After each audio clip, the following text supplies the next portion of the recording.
Alligators. What do you know about alligators?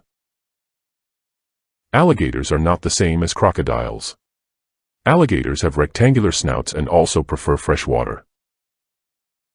They have many babies.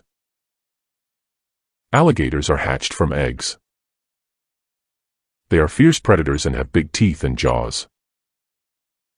Crocodiles can be very tender and caring. They can jump really high, propelled by their huge tails. Huge eyes give them great vision for watching prey. Alligators are ectotherms, cold-blooded.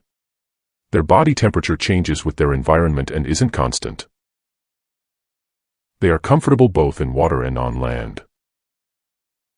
Alligators don't mind mud at all.